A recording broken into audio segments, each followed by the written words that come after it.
Nakapagpalit na ng damit si Vina at naayos na rin niya ang kailangang gamit at handa na umuwi. Kakatapos lang ng shift niya sa isang ospital bilang isang janitress at ngayon ay kailangan na niyang umuwi dahil papakainin pa niya ang kapatid na bunso dahil mag-isa lamang ito sa bahay. May trabaho pa rin siya sa isang coffee shop mamayang gabi. Una na ako, paalam ni Vina sa kasamahan. Tinanguan lamang siya ng mga ito at nauna na siya. Pagkalabas ng ospital ay agad siyang naglakad para sa sakayan ng jeep. Habang naglalakad ng mabilis, natigilan si Vina nang makitang isang ginang na natumba sa isang waiting shed. Dali-dali siyang tumakbo palapit doon. Ma'am, ano pong nararamdaman niyo? Nag-aalalang tanong ni Vina. Maawain at matulunging sadya si Vina, lalo na sa mga taong katulad ng matanda. Dalhin ko po kayo sa ospital. Mabilis na umiling ang ginang bilang pagtanggi. Hindi na. Nahilo lang ako. Sabi nito at gustong tumayo. Agad naman itong tinulungan at inalalayan ni Vinang makatayo. Inupo niya muna ito sa waiting shed. Napakabait mo naman at tinulungan mo ko. May tubig po ako. Uminom po muna kayo.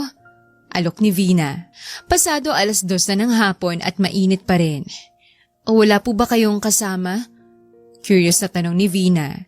Nasa edad 60 na kasi ang matanda at balad pa sa araw. Wala, iha. Nagpaiwan lang ako sa driver ko pero balik na rin yun at tawagan ko na. May hinahanap kasi ako. Paliwanag ng sagot ng ginang. Tumungo naman si Vina. Sige po, samahan po kita magantay. Nakangiting sabi ni Vina at naupo sa tabi ng ginang. Ako nga po pala si Vina. Call me Tita Rita na lamang, iha. Ayoko magmukhang matanda. Saad nito.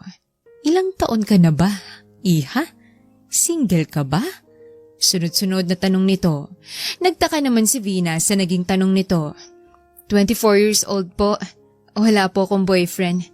Simpleng sagot niya. Bakit po? Hindi agad sumagot ang ginang. Bagkus, hinawakan nito ang kamay ni Vina at malungkot na tiningnan ng dalaga. Bakit po? Takang-taka at kabadong tanong ni Vina. Pwede mo bang pakasalan ng anak ko? Desperadang tanong ng ginang. Nagulat naman si Vina dahil doon. Mahal na mahal kong anak ko, iha. Patanda na ako. Ayokong mamatay ako ng nag-iisang anak ko sa buhay. Gusto kong makahanap ng babaeng aalagaan siya. At nakita kong ikaw yun. Ikaw ang kayang gumawa nun. Hindi pa kita gaano kilala ngunit ramdam kong mabait kang bata. Paliwanag pa ng ginang. Babayaran kita kahit magkano. Basta maging asawa ka lang ng anak ko. Walang problema. Ayoko lang talagang maramdaman ng anak ko na walang tatanggap sa kanya. Dagdag na pagmamakaawa nito. Agad namang naawa si Vina, ngunit hindi niya magawang sumagot agad. Alam niyang malaking responsibilidad ang pagiging asawa, ngunit alam niyang oras na pumayag siya sa gusto ng ginang ay hindi siya mahihirapan sa buhay, lalo na may kapalit na pera na magagamit ng pamilya niya. Ma'am, seryoso po ba kayo? Paninigurado ni Vina. May ceremony po bang magaganap? Wala dahil ayaw ng anak ko. May pipirmahan ka lang na papel, iha, at ako nang bahala sa lahat. Please, parang awa mo na. Gagawin ko lahat. Pumayag ka lamang, iha. Pagmamakaawa pa nito. Napabuntong hininga naman si Vina. Kitang-kita niya ang pagiging desperada ng ginang. Naawa siya. Ayaw niya ring tumanggi dahil ayaw niyang makasakit ng tao. Huminga ng malalim si Vina. Ayaw niyang basta-basta ang desisyon niya, ngunit wala namang masamang subukan yon, lalo pat wala naman siyang balak magkapamilya sa buong buhay niya. Ayos na rin sa kanyang magkaroon ng asawa. Sige po, pumapayag po ako. Pagsang-ayon ni Vina. Basta po hindi niyo pababayaan ang pamilya ko. Susuportahan niyo po sila pati ang pag-aaral ng kapatid ko. Yun lamang po ang kondisyon ko. Nakangiting sabi ni Vina. Tumungo naman si Ria sa kanya. Basta para sa pamilya ni Vina, handa siyang gawin ng lahat. Ilang linggong lumipas at na-process din ang kasal nila. Tahimik na nakatayo si Vina sa living room ng isang malaking bahay kung saan sila maninirahan ng asawa niya. Hindi niya alam kung bakit pumayag ang anak ni Rhea magkaasawa nang hindi man lang siya kinikilala. Ang daming tanong sa utak niya. Hi dear, sorry. Pinilit ko pa kasing bumaba si Vernon, ngunit ayaw talaga. Okay lang ba sa'yong umakyat ka na lang sa kwarto niyo? Ipapaakit ko na lang ang gamit mo. Masungit lang yun pero hindi ka naman nun aanuhin. Nakangiting paniwanag at pakiusap ng ina ng asawa niya. Thank you for accepting my offers, anak. Malambing na sabi ng ina ni Vernon. Ngumiti rin si Vina. Mabilis siyang nagpaalam at umakyat sa taas. Wala siyang alam masyado sa asawa, maliban sa pangalan, edad, trabaho at nangyari sa asawa niya. Ang alam ni Vina ay naaksidente ito 2 taon nang nakaraan, kaya malingat sa tao at masungit. Hindi alam ni Vina kung ano pang meron sa asawa niya. Nang makarating siya sa kwarto ay kumatok siya ng paulit-ulit. Ngunit nang wala pa ring sumagot, ay agad pinagpasyahan ni Vina ang pumasok na. Nang makapasok siya sa kwarto, ay mabilis siyang natigilan sa nakita. Liv. Masungit na utos agad ni Vernon sa kanya. Nakaupo ito sa isang wheelchair habang nakatingin sa labas ng balcony. Hindi kita kailangan. Kinakabahan si Vina sa totoo lang. Nakakatakot ang tono ng asawa, ngunit kailangan niyang panindigan lahat, lalo na ngayon, asawa na niya ito. Hindi lang ito basta-basta trabaho. Kumain ka na ba? Lakas loob na pagtatanong ni Vina. Walang pakialam sa pagsusungit ng asawa. May gusto ka bang kainin? Maalam akong... Hindi na natapos ni Vina ang sasabihin nang galit na humarap ang asawa sa kanya at ibato sa gawin niya ang lata ng alak na hawak nito. Nagulat siya roon ngunit hindi niya na lamang pinahalata. Anong hindi mo maintindihan sa umalis ka na? Hindi kita kailangan dito. Seryosong tanong ni Vernon, galit ang tingin at tinig nito. Ano? Binayaran ka lang naman ni Mama para maging asawa ko. Ano? Ganun ka na ba kamukhang pera? Para lang magpakasal sa lumpo na katulad ko? Sigaw nitong tanong. Hindi alam ni Vina ang sasabihin sapagkat tama naman si Vernon na binayaran siya para maging asawa nito. Ngunit hindi naman siya bastang tao na pera-pera lang. May pagmamalasakit naman talaga siya. Huminga ng malalim si Vina at pilit nang umiti pa rin sa asawa. Nag-alak ka kaagad? Kumain ka na ba? May laman na ba ang tiyan mo? Tanong niya pa. Hindi pinapansin ang ibang sinabi nito. Ano? Acting like a good wife? Para ano? Hindi ka tigilan ni Mama bayaran? Tanong nito. Naiinsulto na si Vina sa totoo lang. Umalis ka na. Hindi kita kailangan. Utos nito at muling iniharap sa labas ng balcony ang wheelchair nito. Tuluyan na siyang tinalikuran nito. Napabuntong hininga naman si Vina at bigong naglakad palabas ng kwarto. Nang makalabas siya, ay agad niyang nakita ang ina ni Vernon na nakatayo sa gilid ng kwarto ng anak. Sorry, Iha. Paumanhin nito, halatang nakokonsensya.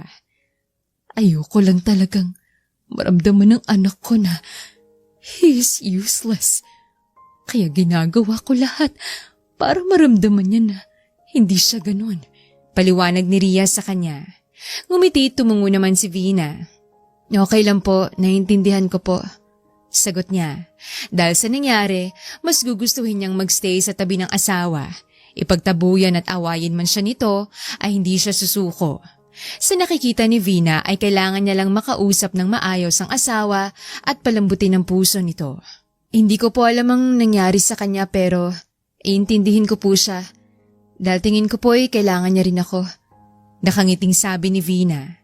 Malaki namang ngumiting ina ni Vernon at niyakap siya nito bigla. Nagulat si Vina dahil doon. Ngayon lang may umakap sa kanya ng ganon. Parang hinaplos ang puso niya, maski sariling pamilya niya ay hindi ganon sa kanya. Ang alam pa sa kanila ay nagtatrabaho lang siya sa malayo, kaya hindi siya makakauwi. Ngunit alam ni Vina na ayos lang yon sa pamilya niya, basta palagi siyang magpapadala. Thank you so much. Emosyonal na pasasalamat ng ina ni Vernon. Hindi naman kasi habang buhay lumpong anak ko. Kailangan niya lang bumalik sa therapy niya at sana mapapayag mo siyang bumalik. Dahil konti na lang talaga, anak. Makakalakad na ulit siya. Pagkukwento nito, aasahan kita, Vina. Tumungo naman si Vina. Gagawin niya lahat para sa asawa niya. Alam niyang binayaran siya para maging asawa, ngunit hindi siya ganong klaseng tao. Handa siyang gawin lahat para sa ikakaayos ng lahat. Lalo na, asawa niya si Vernon. Hindi lang basta-basta trabaho ito, ngunit legal na kasal silang dalawa sa papel. Isang buwan ang lumipas at araw-araw ganon ang nagiging takbo ng buhay nilang mag-asawa. Hindi pa rin siya gaano nito pinapansin, ngunit lagi naman ito kinakain ang luto niya. Hindi na rin siya pinagtatabuyan nito, ngunit nanatiling masungit. Sa isang kwarto sila natutulog, ngunit hindi tumatabi si Vina sa asawa. Salapag siya at naglalatag ng kama. Ayos lang naman sa kanya yon. Mas masarap pa nga ang hinihigaan niya ngayon kaysa sa bahay nila. Masakit ang ulo ni Vina dahil hindi siya nakatulog ng maayos dahil sa lamig. Ma, kakapadala ko lang po ng pera. Sabi ni Vina sa cellphone.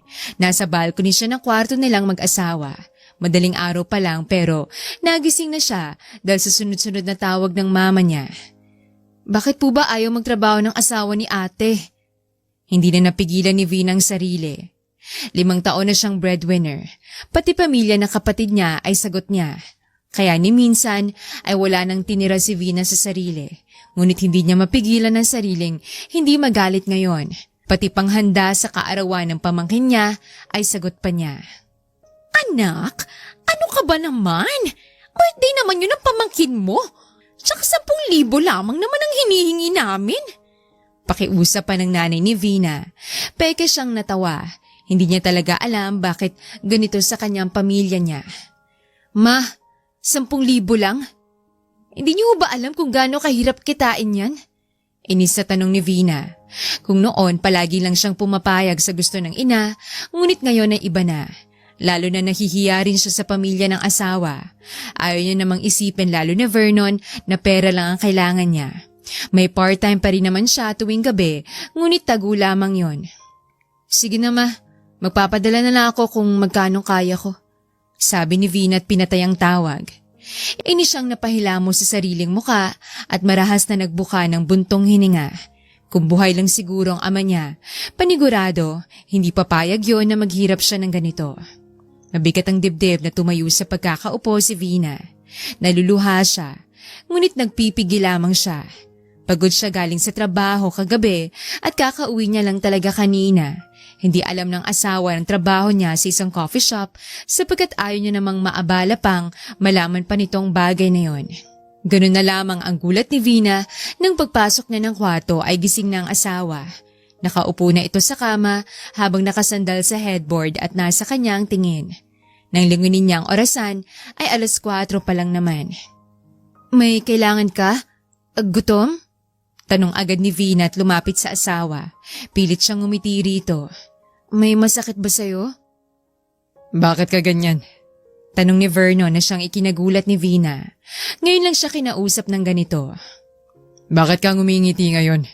Knowing you're not okay. I heard everything, Vina. Dire-diretsong sabi ni Vernon. Seryosong tingin. Ha? Hindi naman. Pagsisinungaling ni Vina, tumawa pa siya. Okay lang naman ako. Nagkasagutan lang kami ni Mama. Why? Wala. Tell me.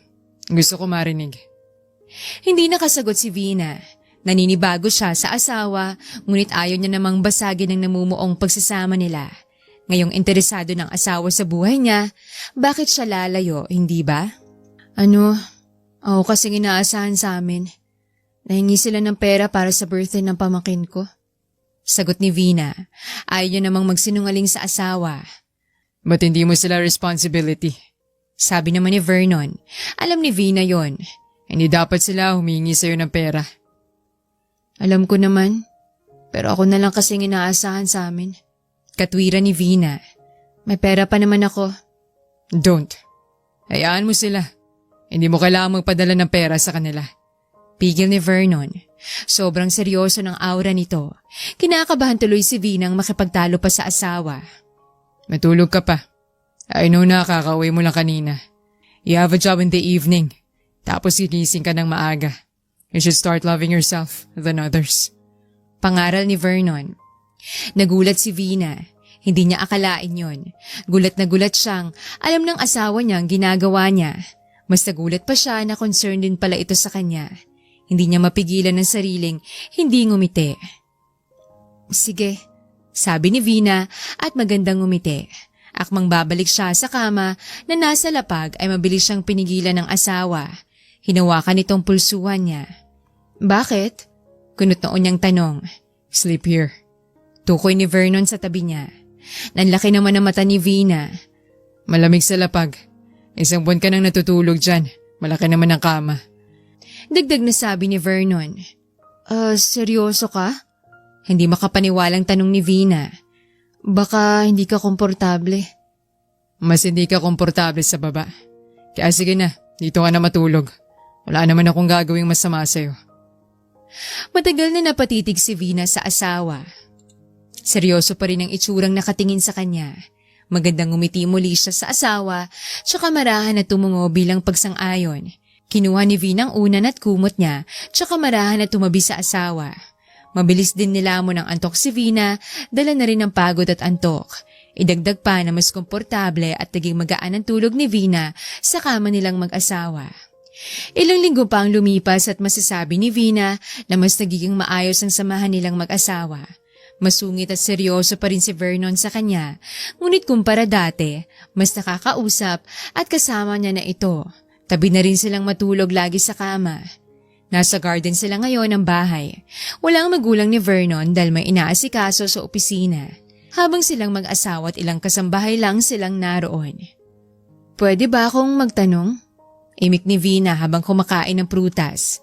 Habang si Vernon naman ay nakaupo sa isang malaking duyan na nasa gilid siya nito. You're already asking.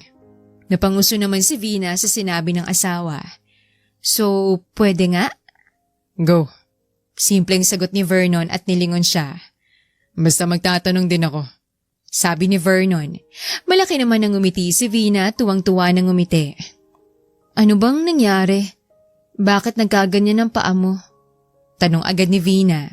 Ang tagal niyang pinag-isipan yon kung itatanong niya ba.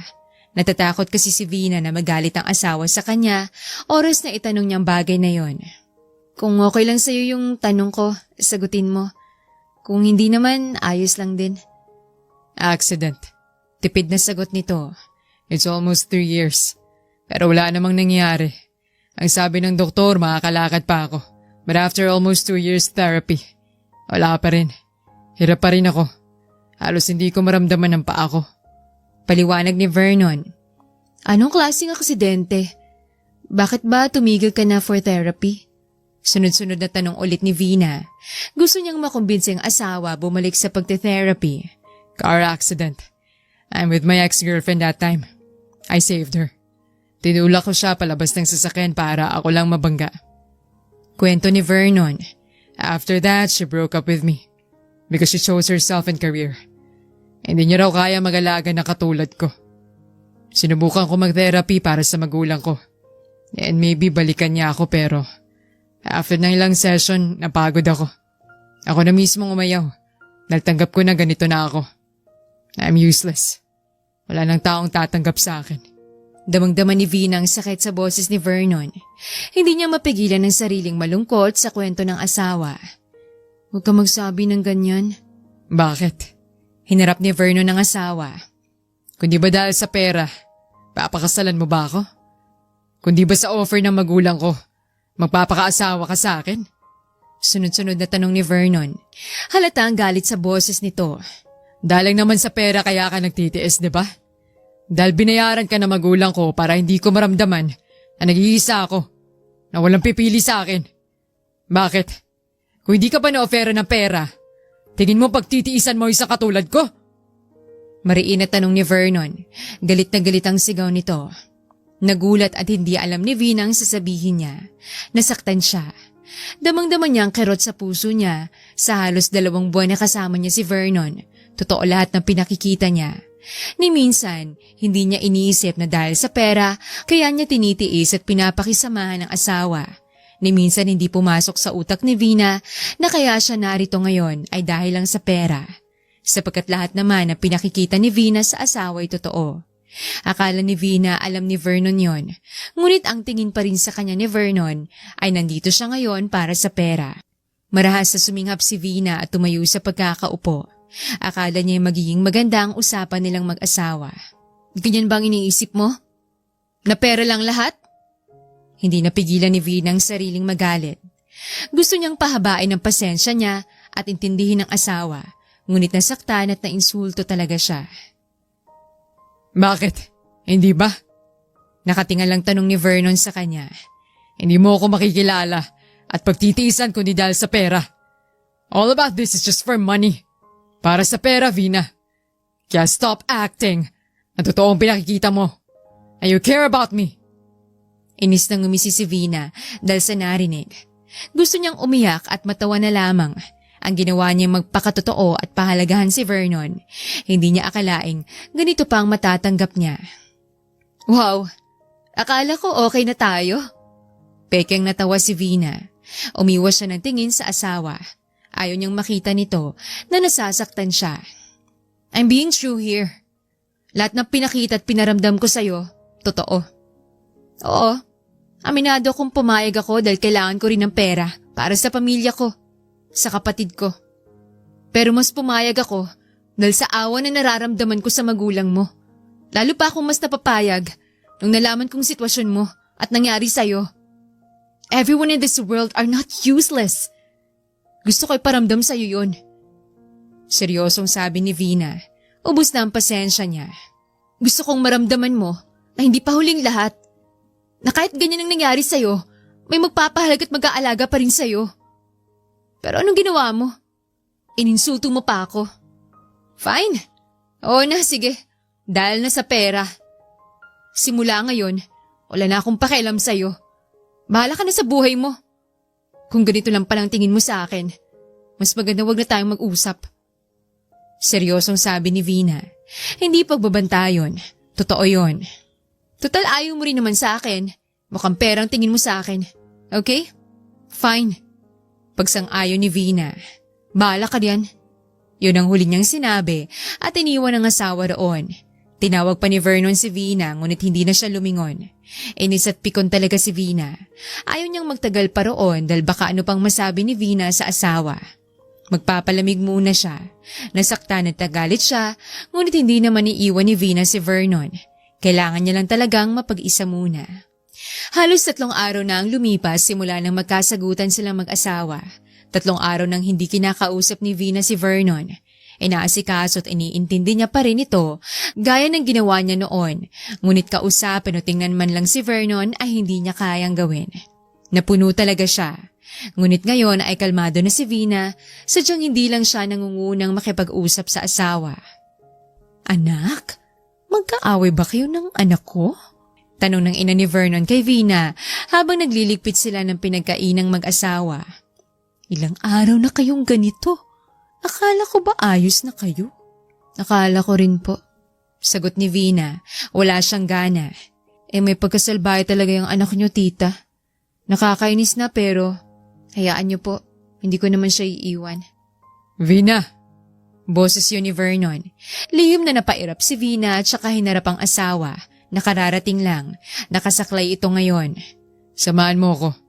Saan naman? To my physical therapy. May check-up ako ngayon. Seryosong sagot ni Vernon. Kitang-kita ni Vina ang paglaki ng mata ng ina ni Vernon. Gulat na gulat sa sinabi ng anak. Sa totoo lang, maski si Vina ay nagulat. Oh my God, anak! Seryoso ka ba? Emotional at excited na tanong ng ina ni Vernon. Mag-iisang taon na kasing tumigil magpagamot si Vernon at kahit ano pang pilit ng ina nito na bumalik ay ayaw talaga ni Vernon. Kaya lahat sila nagulat sa sinabi nito ngayon. Maski si Vina hindi makapaniwala na babalik na ang asawa sa therapy nito para makalakad muli. What? Masungit na tanong ni Vernon sa kanila na pareha silang hindi nagsalita. Nanatiling gulat ang muka. Sasama ka ba o hindi? Tanong ni Vernon kay Vina. Sunod-sunod na paglunok ang ginawa ni Vina. Pakiramdam niya ay may bumara sa lalamunan niya at bigla siyang hindi nakapagsalita. Yes! Magbibihis lang ako. Sagot ni Vina. Nang makabawi, tumungo naman si Vernon sa kanya. Sa living room lang ako. I'll wait for you. Paalam ni Vernon at naglakad papunta sa living room gamit ang saklay na gamit nito. Thank you, Iha. Nakangiting pasalamat agad ng ina ni Vernon. Alam kong isa ka sa rason bakit babalik muling anak ko sa therapy niya. Thank you. Ngumiti na lamang si Vina. Hindi siya sigurado sa sinabi ng ina ni Vernon, ngunit ang mahalaga para sa kanya ay babalik na ang asawa sa doktor nito. Yun ang mahalaga sa kanya, ang makitang asawa na umaayos na ang kalagayan. Ngiti-ngiti siyang umakyat at mabilis na nag-ayos. It's good to see you again, Mr. Camero. Nakangiti na bati ng doktor na lalaki. It's been a year. Dagdag pa nito. Napalingon nito kay Vina. Oh, who is she? My wife. Simpleng sagot ni Vernon. Nagulat si Vina. Hindi niya maitagong ngiti sa kanyang labi. She's Mrs. Camero. Based sa mga examination natin kanina, maayos pa rin naman lahat. And it's good na nakakaramdam ka na ng pain sa mga binti mo. Meaning malapit ka na talagang makarecover. Konting therapy na lang talaga, makakalakad ka na. It's a good sign once you feel the pain. Meaning hindi man hidama paa mo. Paliwanag ng doktor. I suggest every morning maglakad ka pa ulit-ulit for almost 30 minutes. And before ka matulog para ma-practice ang paa mo. Every month you will have 4 sessions. Sabi pa ng doktor. Pwede ko ba isama ang asawa ko? Tanong ni Vernon. Takang-taka na talaga si Vina sa inaakto ng asawa. Nag-away lamang sila at ilang araw na hindi nag-usap. Biglang bumait ito sa kanya. At tinatawag din siya nitong asawa. Ang dami tuloy tanong sa utak ni Vina ngayon. Yes, mas maganda rin yun. So your wife can help you recover. Nakangiting sabi ng doktor at tumingin kay Vina. Good to hear na kinasal ka na pala. It's just an intimate wedding. Sagot ni Vernon. Thank you very much, Doc. No worries, may mga gamot at vitamins ka lang kailangan inumin, then proceed na tayo next month. Sa session mo ulit for your physical therapy. Nakangiting paliwanag ng doktor at nagsulat sa isang resetang papel. Nakangiti lang si Vina habang naghihintay sa gilid. Matapos sa ospital ay tabi na naupo sa likod ng sasakyan si Vernon at Vina. Pareha silang tahimik. Maski ang driver na madaldal lagi ay nanahimik din. Are you hungry? Tanong ni Vernon sa asawa. Dumaan na muna tayo ng restaurant to eat lunch. Yaya nito, tumungo naman si Vina bilang pagsang-ayon. Nahihiya at hindi nilingon ng asawa. Vina. Hindi nililingon na tanong ni Vina. Nahihiya kasi siyang humarap sa asawa. Wala na naman siyang galit, hiya lang sadya. I'm sorry. Malambing na paumanhin ni Vernon. Naramdaman niya ang kamay nitong humawak sa isang kamay niya dahilan upang lingunin ito ni Vina. Alam kong mali ko na sinabi ko sa iyong mga yun.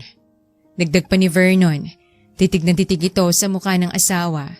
Hindi alam ni Vina ang sasabihin. I'm sorry. Hindi lang maganda ang mood ko nun. I'm overthinking that time. But I know hindi ko dapat dinamay ikaw. Okay lang. Yun na lamang ang nasabi ni Vina. Ayaw niya namang mag-away pa sila ni Vernon. Wala na rin namang galit sa puso niya. Ano bang iniisip mo ba? Actually, wala ka naman talagang kasalanan. Nanaginip lang ako that night and nagising na wala ako sa mood. Ayoko naman maging rude sa'yo kaya kahit ayaw ko makipag-usap, kinausap kita. Paliwanag ni Vernon. Bubuntong hininga ito. I'm sorry. Please don't be mad at me. I'll make it up with you. I promise. Hindi na kailangan. Pagtanggi ni Vina at ngumiti sa asawa. Okay na naman sa akin. Ayos sa akin yung nagsorry ka. Dagdag pa na sabi ni Vina.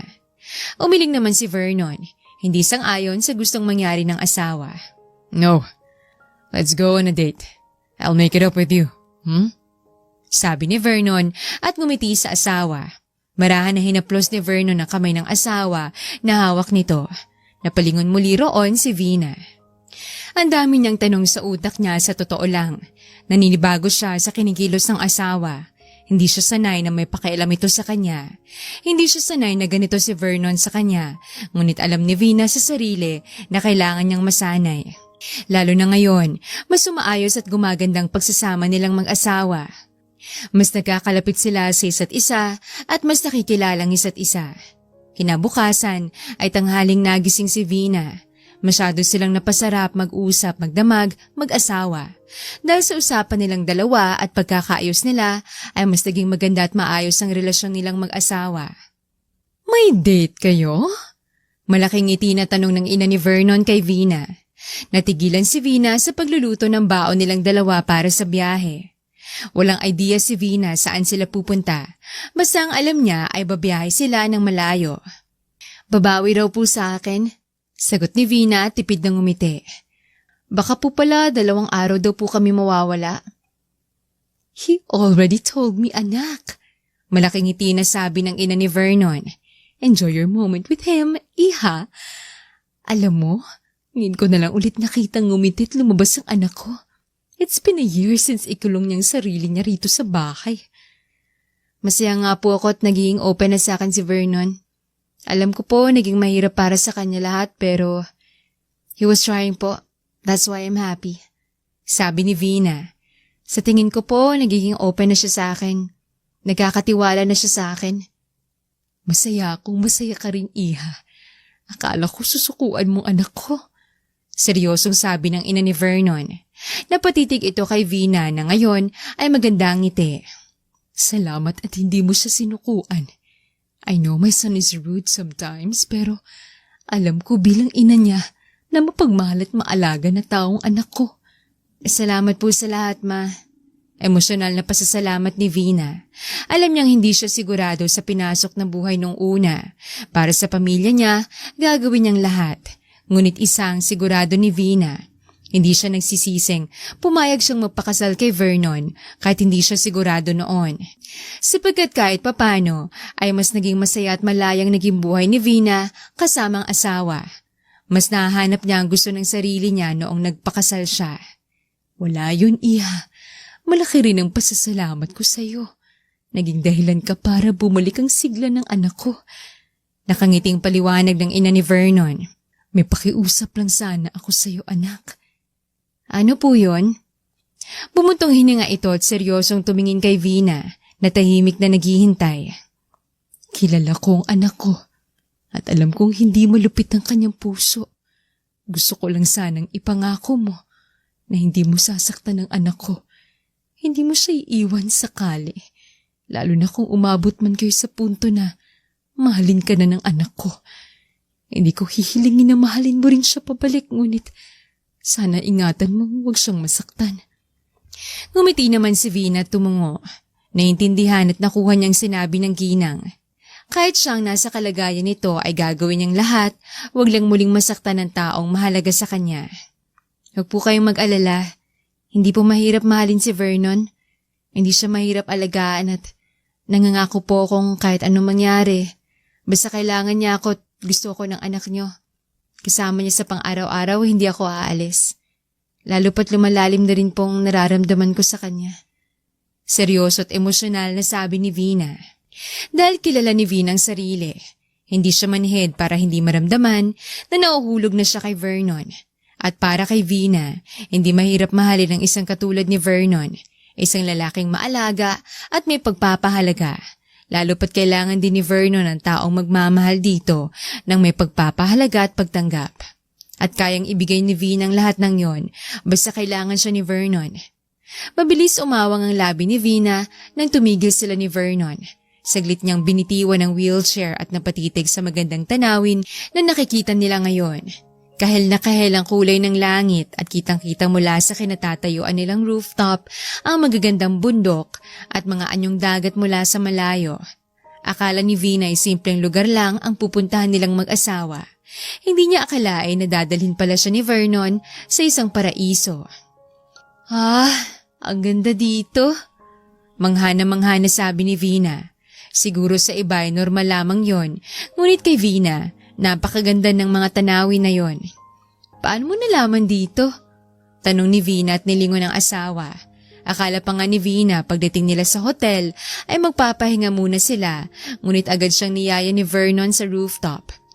Inabot na kasi sila ng hapon sa layo ng biyahe. Kinabukasan pa ng gabing uwi nilang dalawa. This place was my safe place. Sagot ni Vernon at ngumiti sa asawa. Nung naaksidente ako, nalaman ko ang lugar na to. Palagi na akong nandito. I applied for VIP membership. Para every time na gusto ko pumunta rito, malayo ko magagawa yun. Pagkukwento pa nito, napangiti naman si Vina at lumapit muli sa asawa.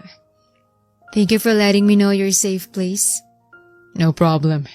Sabi ni Vernon. Ngiting-ngiting hindi naalis ang tingin kay Vina. I want you to have a safe place also. Knowing your experience and how hard you live in this world.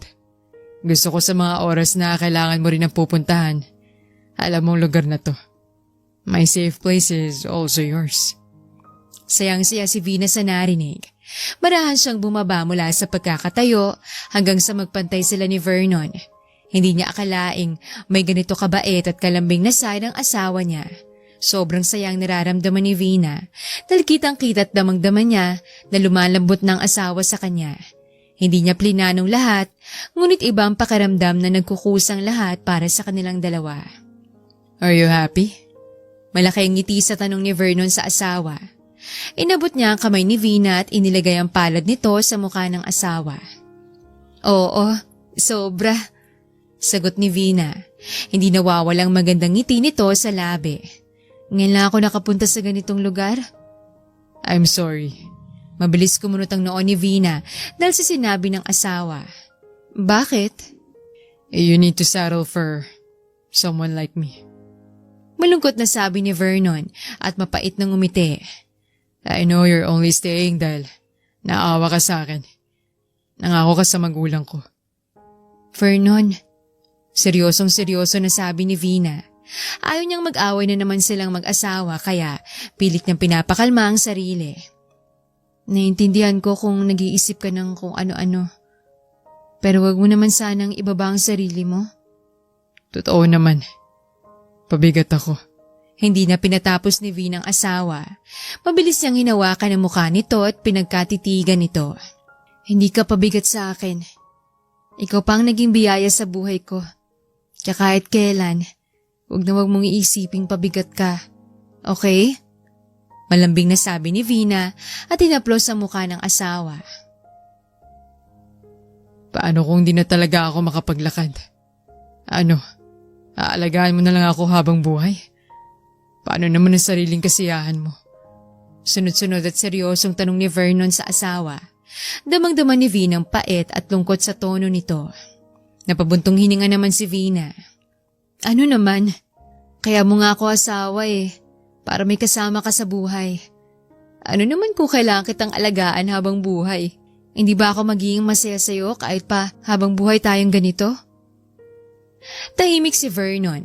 Hindi niya agad magawang sumagot. Pinagkatitigan naman ni Vina ang asawa.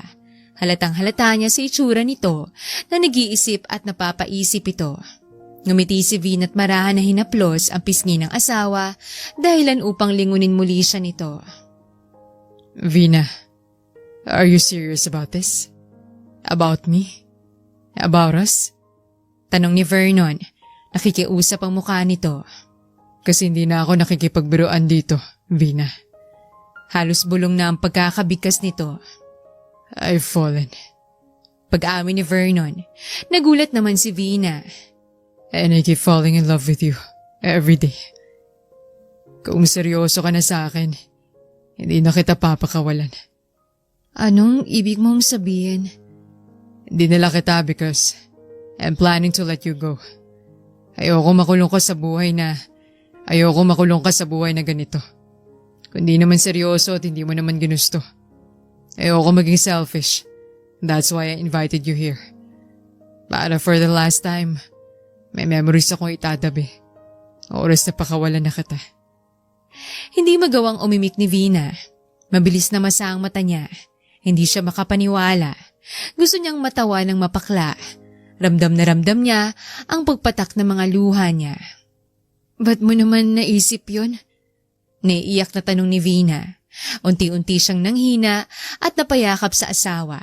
Buti na lamang at nahawakan agad siya ni Vernon. Hindi naman ako ganun na babae, Vernon. Akala ko ba gusto mo ko? Nahuhulog ka na? Bakit mo naisip bitawan ako? Paano na lang kung di tayo nag-usap ngayon? Bibitawan mo na talaga ako kung kailan nahuhulog na rin ako sa'yo? Sunod-sunod na tanong ni Vina. Tuluyan na siyang naluha. Ang sakit ng nararamdaman niya. Dapat masaya siya dahil parehas lamang silang nararamdaman ni Vernon. Ngunit hindi niya magawa dahil sa mga inamin pa nito sa kanya. Pakiramdam ni Vina ay napakadali niyang iwan at bitawan dahil doon. Hindi niya akalain na masasaktan siya sa gagawing pag-amin ni Vernon sa kanya. Ngayon lang siya umibig ng lubusan at talagang nasaktan pa siya sa asawa niya. Ganun ba kababang nararamdaman mo sa akin? Para bitawan ako basta nang walang pasabi? Seryosong tanong ni Vina habang lumuluha. Kitang-kita niya ang pag-aalala sa mata ni Vernon. Agad na hinawakan at hinaplos ni Vernon ang mukha ng asawa. Agad siyang nagsisi dahil nasaktan na naman niya si Vina. It's not like that. Ayoko lang makulong ka sa akin. Ayoko mahirapan ka sa akin. Pagpapaliwanag ni Vernon. I'm so sorry, my wife. Malambing na paumanhin nito. Marahan na hinawakan ni Vernon ang magkabilang pisngi ng asawa at ginayang labi palapit sa labi ni Vina hanggang sa maglapat ang labi nilang dalawa. Agad namang nagparaya si Vina at hinayaan si Vernon sa gustong gawin sa kanya. Marahan, maingat at punong-puno ng pagmamahal ang bawat halik at galaw ng labi ni Vernon sa labi ni Vina. Kakaibang pakiramdam ang naibigay noon sa bawat isa. Hindi akalain ni Vina na gugustuhin niyang maramdaman ng paulit-ulit ang labi ni Vernon sa labi niya. Damang-dama niya ang pag-iingat at pagmamahal nito sa kanya. Napangiti siya kahit may luha pa ring pumapatak sa kanyang mata. I'm sorry, my wife. Paumanin muli ni Vernon at marahan na hinaplos ng paulit-ulit ang labi ni Vina. Habang titig na titig ang mata niya sa mata ni Vina na mapula. Huwag ka nang umiyak. Hindi na tayo magkakahiwalay. Hindi ako papayag na maghiwalay tayo. If you're willing to stay and fight for your love for me, then I'm willing to. Magpapagaling ka, okay? Kasama mo ko. May rason ng lahat at alam ko makakalakad ka ulit. Tiwala lang. Nakangiting sabi ni Vina sa asawa. Nandito lang ako. Hindi kita iiwan. Hindi kita papabayaan. I love you. Mahal na mahal kita. Hindi ko akalaing magmamahal pala ulit ako. Malambing at emosyonal na sabi ni Vernon sa asawa. Marahan niyang hinawakan ang palad nito at mariin na hinalikan ng likod noon habang hindi naaalis ang tingin sa mukha ng asawa. You're the angel who saved me in this cruel world. I love you so much, Vina. Mahal din kita, Vernon. Hindi maipaliwanag ni Vina ang saya na nararamdaman niya na sa wakas ay nasabi niya na rin ang mga salitang ang tagal niya nang gustong sabihin. Mga salitang ang tagal niyang nararamdaman ngunit nauunahan siya madalas ng takot. Ngunit ngayon, wala nang hadlang. Malaya na nilang pwedeng sabihin yon sa isa't isa. Yumakap si Vina sa asawa, ganon din si Vernon. Sabay nilang pinanood na lumubog ng tuluyan ng araw, tsaka sila nagpasyang bumalik sa kwarto nila at nakangiting natulog muna bago sila naghapunan. Isang buwan pang lumipas at mag-iisang buwan na ring simula nang bumalik sa therapy si Vernon. Masayang masaya si Vina sapagkat konti na lamang makakapaglakad na ang asawa ng walang saklay. Anak, anong plano mo sa birthday mo? Tanong ng ina ni Vernon sa kanya. Natigilan naman si Vina sa binabasang libro. Sa totoo lang, halos 5 taon na siyang walang pakialam sa kaarawan niya. Kundi pa sasabihin sa kanya ay hindi niya maaalala. Madalas ay kumakain lang siyang mag-isa at ipapadala na lahat ng sahod sa pamilya niya. Tanging ang bunsong kapatid lamang ang bumabati sa kanya. This Sunday na. Wala ka bang plano? Wala po eh. Nahihiyang sagot ni Vina. Pero ayos lang naman po sa akin. Sanay na po ako na walang ganap sa kaarawan ko. Naku, hindi maaari yan sa asawa mo. Iling-iling na sabi ng ina ni Vernon. Kung ako sa'yo, iha, mag-isip ka na ng balak mo. Kaysa anak ko pang magplano. Panigurado, granding gagawin nun. Babala pa ng ina ni Vernon. Umawang naman ang labi ni Vina sa nalaman. Ngunit bago pa siya makapagsalita, ay sabay silang natigilang dalawa nang magsalita ang asawa niya. Mabilis nilingon ni Vina si Vernon na naglalakad palapit sa kanila habang may dalawang saklay na nakaalalay dito. Agad na nilapitan ni Vina ang asawa at inalalayan nito hanggang makaupo ito sa sofa. Anong meron? What's happening here? Ulit ni Vernon sa naging tanong kanina. Love, what's your plan pala para sa birthday mo? Tanong ni Vernon bigla. Natahimik naman si Vina at nilingon ang ina ni Vernon na nag-iiwas ng tingin sa kanya. Alam na agad ni Vina na hindi siya matutulungan nito. Wala naman kasi talagang balak si Vina lagi sa kaarawan niya. Kundi pa ipapaalalang ng mga katrabaho niya noon at ng bunsong kapatid ay wala talaga. Ngunit kilala ni Vina ang asawa. Tamang ina nito. Makulit pa ito sa bata. Love, wala pa ba? Pwede naman tayong kumuha ng team para mag-organize.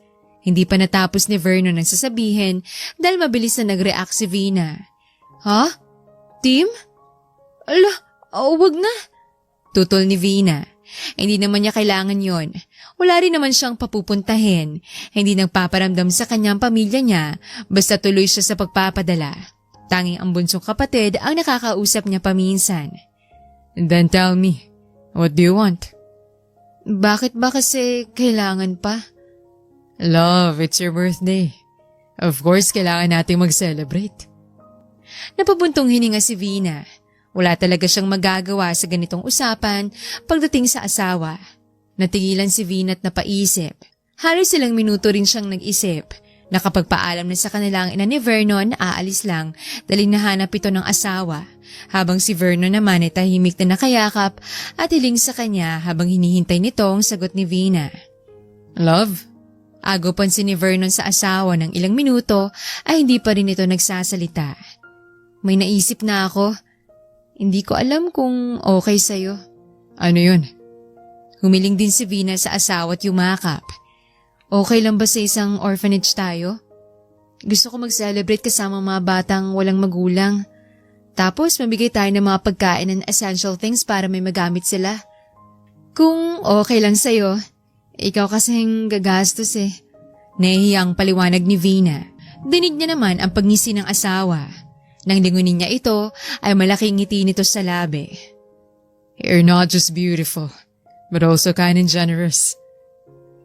Seryosong sabi ni Vernon. Yun ang gusto mo? Tumungo lamang si Vina. Then let's do it. It's your birthday pero ibang taong pinasasayaw mo. I'm happy with that idea too. May alam si Mommy na orphanage na pwede nating puntahan this Sunday. Ipapasikaso natin ang lahat ng kailangan sa assistant ko. Okay? Malambing na sabi ni Vernon. Malaking napangiti si Vina. I love you. I'll go in to make everything just to make you happy, love. Mahal na mahal din kita. Thank you for everything, love. Malambing na sabi ni Vina at mas isiniksik ang sarili sa asawa. Sobrang swerte na niya kay Vernon. Wala nang ibang maisip si Vina kundi ang maging masaya silang mag-asawa. At alam ni Vina na mabait sa kanyang Diyos at ang lahat ng kanyang dasal ay natutupad. Isa na roon ang makalakad muli ng maayos ang kanyang asawa. Ilang araw ang lumipas at naging busy sila sa pag-aasikaso sa mga ipapamigay at pakain sa mga bata sa lugar na pupuntahan nila sa probinsya kung saan nakatira ang mga kamag-anak ni Vernon. Hanggang sa dumating ang araw ng linggo. Napakasaya ni Vina. Makitang masasayang ngiti ng mga bata habang kumakain ng mga pagkain. Nagbubukas ng mga bagong laruan at damit na regalo nila. Pati ang mga madre na nag-aalaga sa mga bata ay tuwang-tuwa. Hindi akalain ni Vinang kakaibang sayang mararamdaman niya pagkatapos niya maging mabait na tao lamang. Are you happy? Tanong ni Vernon sa asawa. Nilingon naman ito ni Vina. Sobra. Ang dami nating batang napasaya. Sagot ni Vina. Magiging mabuting ina ka sa mga anak natin. Biglang sabi ni Vernon. Dahilan upang matigilan si Vina. Can't wait to have someone like you. A little one. Natawa naman si Vina. Ready ka na magkaanak tayo? Tanong ni Vina.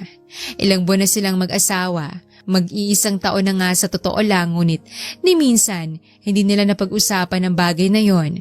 Ngunit handa na naman si Venus sakali sa ganong yugto ng buhay.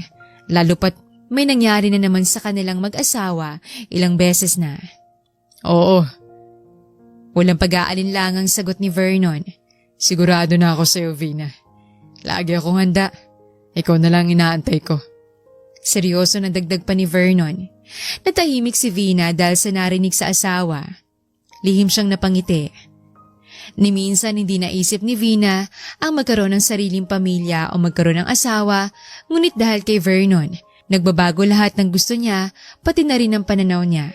Paano kung may laman na? Tanong bigla ni Vina.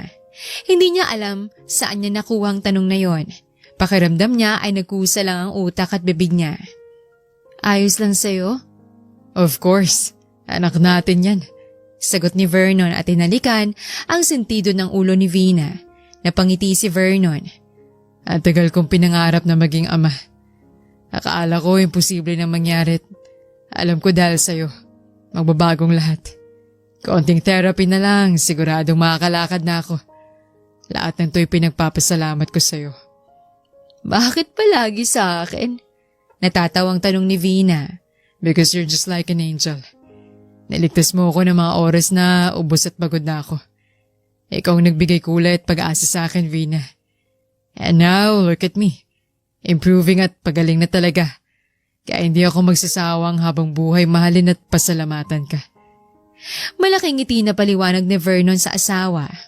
You're everything for me, love. Hindi ko kakayanin mabuhay nang wala ka. Malambing na dagdag nito. Malaking napangiti naman si Vina. Sobrang saya ng puso niya. Damang-dama niya ang tunay at sagad na pagmamahal ni Vernon sa kanya. Pagmamahal na kahit kailan, hindi niya naisip na kailangan at makukuha niya. I love you. Malambing na sabi ni Vina sa asawa at yumakap ng mahigpit. Mas mahal kita higit sa lahat. Sabi naman ni Vernon. Natawa na lamang si Vina at napailing. Mahal na mahal niya talaga ang asawa niya at alam ni Vina na mahal din siya nito. Ilang buwan ang lumipas at mas naging maganda ang relasyon ni Vina at Vernon, lalo na't gumaling na ng tuluyan si Vernon. Tuluyan na itong nakalakad at naging malaya. Si Vina ang unang masayang-masaya para sa asawa. Mas gumwapo si Vernon para kay Vina, lalo pat madalas ang asawa na nasa opisina at ginagawang mga trabaho na matagal nitong pinagpaliban. Hindi makapaniwalang nakaupo si Vina ngayon. Hindi niya alam kung maniniwala agad siya sa narinig. Seryoso po ba kayo? Pagtatanong ni Vina sa doktor. Nagpa-check up siya dahil madalas na ang pananakit ng ulo niya. Nagsusuka rin siya at sinasamaan ng lasa. Hindi niya naman akalain na yun palang dahilan. Natawa naman ang doktor ni Vina sa kanya. Yes, Mrs. Camero. Buntis ka. Hindi ka na rin dapat magulat. Lalo't may asawa ka na rin. Nakangiting paliwanag ng doktor. Pasensya na kayo, Dok. First time ko po kasi. Sabi naman ni Vina, gulat pa rin. Hindi niya talaga akalain ang dahilan ng mga nararamdaman niya nang nagdaang araw ay nagdadalang tao na pala siya. You're already 4 weeks pregnant. Binigyan lang kita ng mga vitamins na kailangan mong inumin. Magkakaroon ka rin ng monthly check-up para mamonitor natin si baby. Pagpapaliwanag ng doktor. Nasaan palang asawa mo? Nasa trabaho po. Akala ko kasi maniraramdaman lang ako sakit kaya medyo naguluhan po ako kanina na binigay ako sa obiganin ng doktor ko. Paliwanag ni Vina. Kanina pa siya nagtataka, ngunit hindi niya naman naisip yon. Matutuwa po paniguradong asawa ko. Nakangiting sabi ni Vina. Alam ni Vina na matagal nang hinihiling ni Vernon na magkaanak silang dalawa at 1 buwan na lang ay 1 taon na silang kasal. Sigurado si Vina ang matutuwa ang asawa sa regalong sasabihin niya. Matapos ang check-up ni Vina ay agad niyang binili ang mga gamot na kailangan niya. Nakausap niya rin ang bunsong kapatid nang tumawag ito sa kanya.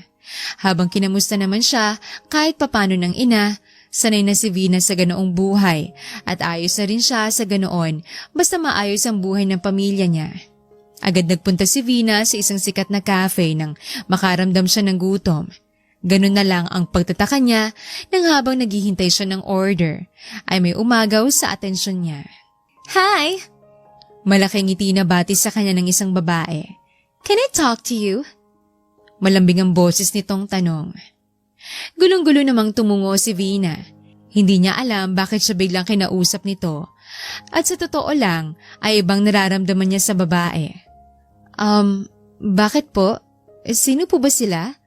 Takang-taka na tanong ni Vina. Magandang babae tingin niya ay kaedad dito ng asawa niya. Can I sit here? Tanong pa nito.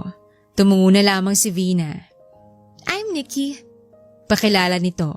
Dahilan upang tuluyang matahimik si Vina. Hindi man niya kilala ang babaeng yon sa muka, ngunit kilalang kilala niya ang pangalan na yon. I'm Vernon's first love. Dagdag pa nito. Kalmadong pagkakasabi nito, ngunit hindi mapigilan ni Vina ang sariling mainis. Hindi niya alam kung paano siya nahanap at nakilala ni Nikki. Lalo na, hindi niya alam ang rason bakit siya gustong kausapin ito. Hindi niya maintindihan na ang taong halos 3 taon nang walang paramdam ay biglang-biglang magpaparamdam. Ano kailangan mo? Tanong ni Vina.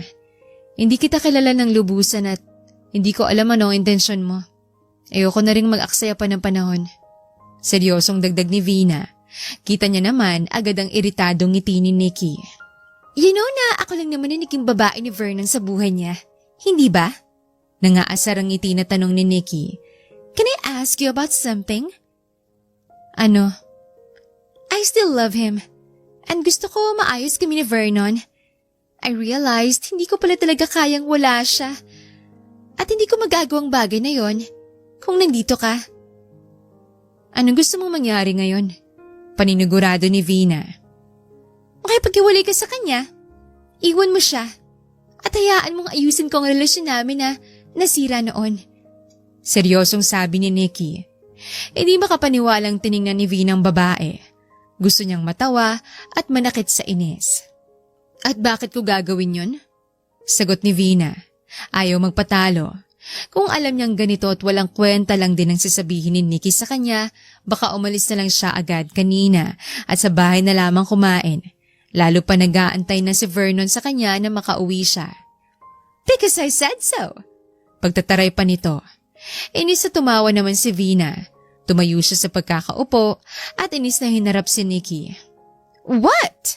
Ano ka pala mukhang meron ka para sabihin sa akin yan? Tanong ni Vina. Kasal kami. Hindi man sa simbahan, ngunit kasal kami ng legal sa papel. Mahal ko si Vernon. Mahal niya rin ako. Ano karapatang meron ka para utusan akong hiwalayan ng asawa ko? Inis na tanong ni Vina. Pilit niyang pinapakalmang sarili, lalo na't ayaw niyang gumawa ng gulo. Ayaw niyang ma-stress at madamay ang anak nila. Bakit? Tingin mo ba, kapag nalaman ni Vernon may kipagbalikan ako, ikaw ang pipiliin niya? Tanong ni Nikki, nagmamayabang. Yes. Mayabang na sagot ni Vina. Walang pag-aalinlangan. Kilala niya ang asawa niya at alam ni Vina na siya lang ang pipiliin nito. Kilala ko ang taong mahal ko. Kilala ko si Vernon. Kilala ko ang asawa ko. Huwag mo kong igaya sa iyong iniwan at umalis pagkatapos itaya ni Vernon ang sariling buhay niya para sa iyo. Seryosong sabi ni Vina. Agad niyang kinuhang bag niya. Pwede ba? Tigilan mo kami mag-asawa. Kundi ipapapulis kita at wala akong pakialam kung first love ka pa niya. Dagdag na sabi ni Vina at mabilis na tumalikod at umalis agad. Ganun na lang ang gulat niya at mabilis siyang nahinto sa paglalakad nang makasalubong niya ang asawa sa labas ng coffee shop. Maski si Vernon ay nagulat nang makita siya roon. Love, what are you doing here? I thought nagpa-check up ka. Takang tanong agad ni Vernon. I'm sorry, hindi na kita sinamahan. May important online meeting lang talaga ako kanina. Okay lang, sagot ni Vina. Nakailang sorry na yata si Vernon sa kanya. Tapos ng check-up ko and also may bibili lang sana ako sa cafe bago umuwi. Paliwanag ni Vina. Mabilis pinasadahan ang tingin ni Vernon ng asawa. Nasaan ang binili mo? Do you want na hanapin natin sa iba? Mabilis umiling si Vina. Nawala na siya ng gana bago pa siya makaimik muli ay narinig na niyang boses ni Nikki sa likuran niya. Muli na naman siyang nainis at nairita. Nang tiningnan niya ang reaksyon ng asawa ay nakasimangot ang itsura nito habang nakakunot noong isa sa likuran niya. Hi Vernon! It's been a while! Nakangiti at ganado na bati agad ni Nikki kay Vernon. Gumilid naman si Vina at tumabi sa asawa. Ayaw niya ng gulo, kaya hahayaan niya ito. Can we talk? What are you doing here? Ba't nagpakita ka pa? Tanong agad ni Vernon. At wala akong oras para kausapin ka. Why? Kunot noon na tanong ni Nikki. Gustong matawa ni Vina dahil ang kapal talaga ng mukha ni Nikki. Don't you miss me? I don't. Diretsong sagot ni Vernon. Mabilis itong hinapit ang asawa sa tabi niya at inilagay ang braso sa bewang ni Vina. Sanay na naman si Vina sa ganon. I'm busy. Kung wala ka magandang sasabihin, huwag ka na magpapakita sa amin. Sabi ni Vernon at akmang aalis sa silang dalawang mag-asawa nang mabilis na humarang si Nikki sa harapan nila. Busy about what? Pwede ba? Mahal mo ba talagang babaeng yan? Inis sa tanong ni Nikki. Ramdam na ramdam ni Vina yon at nagugustuhan niya ang nangyayari, lalo pa nakikita niyang napahiya ang babaeng kinaiinisan niya. Hindi ko alam na bulag ka na rin ngayon, Nikki. Nangiinsulto na saad ni Vernon. Taka namang tiningnan ni Vina ang asawa. Masumigpit ang pagkakapulupot ng isang braso ni Vernon sa bewang ni Vina na siyang kinalingon nito. I'm with my wife. She's craving about something. Basically, busy ako sa asawa ko. Kung wala ka magawa, pwes wag mo kami idamay. Dahil sa asawa ko lang atensyon ko. Seryosong paliwanag ni Vernon. And don't you dare to do something nonsense. Kilala kita. Subukan mo lang may kilala mong binabangga mo.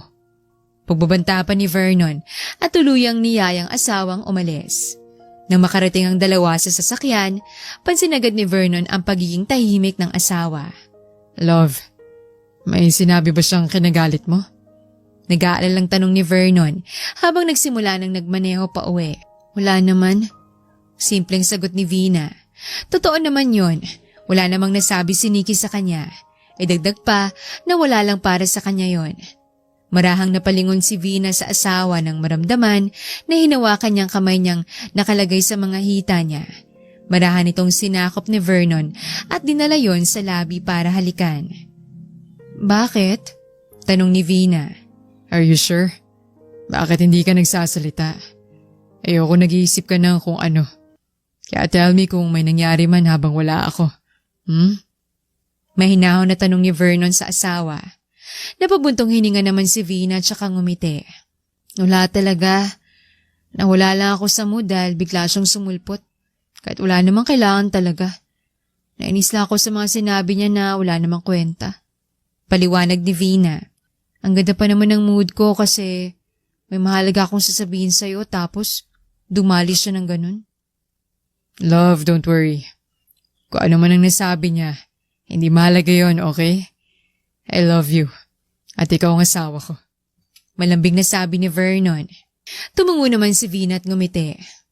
Alam ko naman yon kaya kahit pinipilit niya akong makipag-iwalay sa'yo, dahil siya naman daw ang first love mo, hindi rin ako pumayag. Good.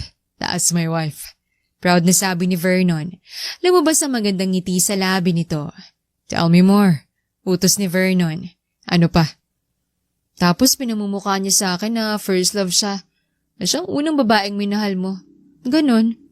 Parang batang nagsusumbong na sabi ni Vina na panguso siya. Na oras daw bumalik siya. Siyang pipiliin mo at hindi ako. Dinig na dinig naman agad ni Vinang masungit at inis ng ngisi ng asawa. Baliw talaga. Hindi ba obvious na masaya na ako sa buhay ko? Hindi ko talaga maintindihan bakit bumalik pa yun at ginugulo tayo. I'm sorry, love. Hindi mo naman kasalanan yun, sabi ni Vina. Pero may tanong ako. Ano yun, love? Tanong naman ni Vernon, tahimik at kalmado na naghihintay sa tanong ng asawa. Tingin mo, kung nauna kanyang puntahan at kausapin, magdadalawang isip ka ba na iwan ako at makipagbalikan sa kanya? Seryoso at may halong lungkot na tanong ni Vina.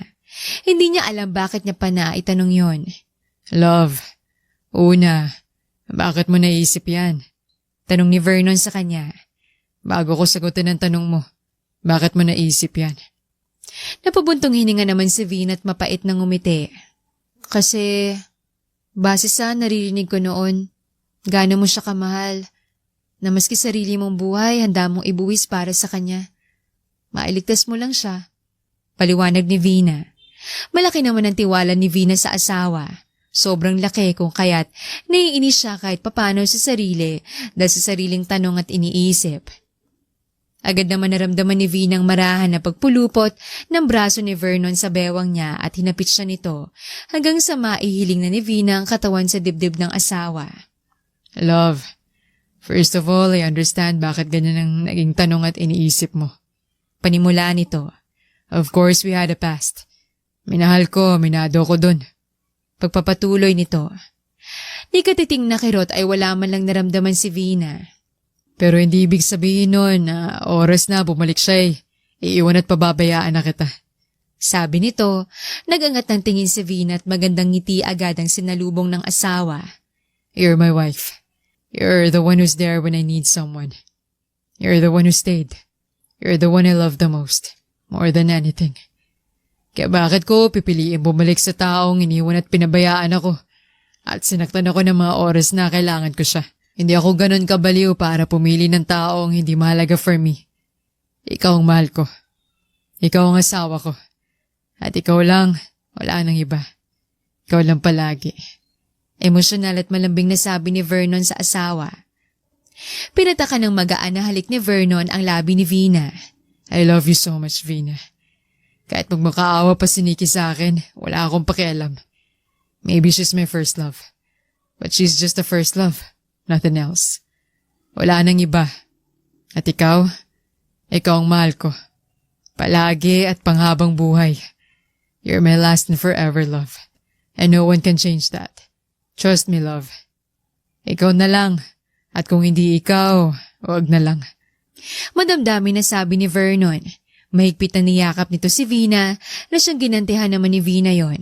Damang-dama niya ang pagmamahal ni Vernon sa kanya. Pagmamahal na lubos at sagad. Pagmamahal na hindi nagkulang.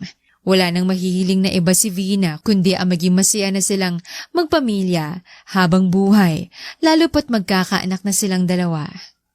Love, agaw pansin ni Vina sa asawa.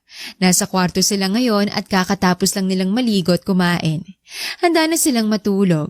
Pagka-uwi nila ay agad na nagluto ng pagkain si Vernon at nag-movie marathon lang silang dalawa hanggang maghapunan. Wala ang mga magulang ni Vernon dahil nasa vacation ng mga ito. Habang nakausap naman ni Vina ang pamilya niya sa social media. Yes? Tanong ni Vernon na nagpapatuyo ng buhok. Marahan itong lumapit kay Vina at naupo sa tabi ng asawa na nakaupo rin sa kama. Do you need anything? Hindi ba sumasakit ang binti mo? Tanong ni Vina.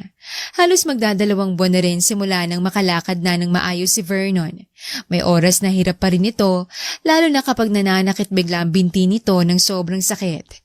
Ngunit maganda na naman din ang lagay ng mga binti nito, kaya masaya si Vina para sa asawa. Hindi naman. Why? Umiling naman si Vina. Tumayo siya sa pagkakaupo at kumandong sa asawa. Agad niyakap ni Vina ang dalawang braso sa leeg nito at inihiling ang ulo sa balikat ni Vernon. Love, birthday mo na next week. Anong gusto mo? Malambing na tanong ni Vina. Anything, love. But wag mo nang isipin pa dahil sigurado ko sa birthday ko makukuha kong regalo na gusto ko. Mayabang na sagot ni Vernon. Ang lambing naman ng asawa ko ngayon. Anong meron? Tanong ni Vernon at pinulupot ang braso sa bewang ng asawa. I have a gift for you. Nakangiting sabi ni Vina. Hindi na nagsalita si Vernon. Mabilis siyang tumayo sa pagkakaupo sa kandungan nito at naglakad sa bag na bitbit niya kanina. Agad niyang kinuwang envelope na nasa loob nun. Ngiti-ngiti siyang bumalik sa asawa at naupo sa tabi nito, siya kanya inabot ang bagay na yon. What is this? Tanong ni Vernon. Halatang walang idea. Natawa naman si Vina. Buksan mo. Advance birthday gift ko yan para sa'yo. Kahit halata sa itsura ni Vernon na marami pa itong tanong, ay tumungo na lamang ito at binuksan ang envelope na binigay ni Vina.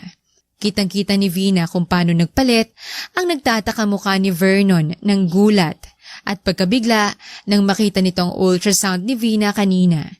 Balak sana ni Vina ay sa birthday mismo ni Vernon niya ibigay yon, ngunit hindi niya kayang maglihim ng matagal sa asawa kung kaya't binigay niya na agad yon. You're pregnant? Gulat na tanong ni Vernon sa asawa. Natatawa naman na tumungo si Vina bilang sagot. Thank God! Pasasalamat nito. Mabilis na niyapos ni Vernon si Vina na siyang ginantihan nito. Yakap-yakap nila ang isa't isa, damang-damang saya na meron sila. Love, I'm so happy. Thank you. Mahal na mahal kita, Vernon. Emosyonal na sabi ni Vina. At handa akong gawin at ibigay sa iyo ang lahat. Sapagkat ganun kita kamahal. Palagi mong tatandaan yan. Malambing na sabi ni Vina. I love you too, Vina. Handa ako ipaglaban ka sa lahat. Gaya ng paglalaban mo sa pagmamahal sa akin. Thank you for everything. Thank you for making me happy and feel worth it. Thank you, love. Mahal na mahal kita. Kayo na magiging anak natin. Madamdamin at malambing na sabi ni Vernon. Sabi ko next week ko pa makukuha ang regalo na gusto ko makuha pero hindi ko akalain na ngayon na rin dapat. Natatawang sabi ni Vernon at saglit na humiwalay sa pagkakayakap. Taka naman itong sinundan na tingin ni Vina. Mabilis lumakad papunta si Vernon sa drawer na may lock. Kunot noon na pinanood ni Vina ang ginagawa ng asawa. Ganun na lang ang gulat niya at agad siyang napatayo sa pagkakaupo sa kamat na patakip ng bibig nang ilabas ni Vernon ang kinuha nito. Vernon naman! Naiiyak na sabi ni Vina. Akala niya siya lang ang may pasabog, ngunit nagkamali siya. Seryoso ka ba? Yes. Nakangiting sagot ni Vernon at naglakad pabalik bitbit ang kulay asul na maliit na kahon na may laman na gintong singsing sa loob. Kumikinang-kinang pa ang gintong singsing. Bala ko sana sa birthday ako magpo-propose. Paliwanag nito. Hindi tayo nagkaroon ng maayos na kasal. I know legal ang kasal natin at legal na mag-asawa tayo. Pero ayoko ipagkait sa'yo ang pakiramdam ng ikasal sa simbahan. Ikasal sa harap ng Diyos. Sa harap ng madaming tao, suot ang wedding dress na pangarap mong suotin. Hindi alam ni Vina ang sasabihin niya. Gulat na gulat at naiiyak siya sa nangyayari. Masyado siyang nabigla at emosyonal. Gusto ko ibigay sa'yo ang kasal na dapat mong naramdaman at naranasan. Kasal na hindi mo makakalimutan. Patuloy na sabi ni Vernon at tumigil sa harap ng asawa. I love you so much. And I'm willing to do everything. Just for you, Vina. Vernon, mahal na mahal kita. Tuluyan na naluha si Vina. Mahal din kita. Sabi ni Vernon at may magandang ngiti sa labi. Vina, my wife. Will you marry me? Again? Nakangiting tanong ni Vernon sa asawa. Yes. Walang pag-aalinlangan na sagot ni Vina. Sigurado na siya at kung paulit-ulit siyang papipiliin ng Diyos, si Vernon pa rin ang pipiliin niyang maging asawa at ama ng anak niya. Agad di sinuot ni Vernon ang singsing sa palasingsingan ni Vina at walang ano-ano'y hinalikan ng asawa. Agad namang pinulupot ni Vina ang braso sa leeg ng asawa at malayang hinayaan si Vernon na halikan siya nito. Dahil ang pagmamahal na meron silang dalawa, tapat at malaya, walang hinihinging kapalit, lahat may pagkukusa at pagtanggap sa bawat isa. Dahil ang tunay na pagmamahal, kahit anumang katayuan mo sa buhay ay hindi hadlang para ipakita at iparanas ang pagmamahal na walang hanggan sa bawat isa. Ang pagmamahal na wagas ay mananatili hanggang kabilang buhay.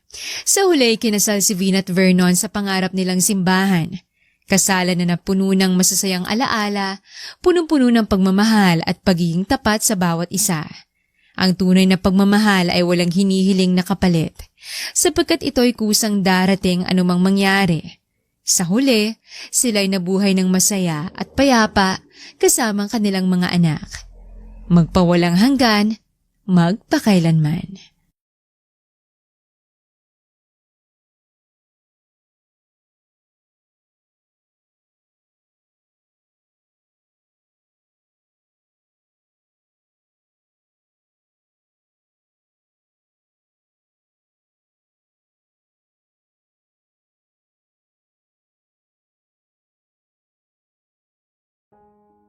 Nakapagpalit na ng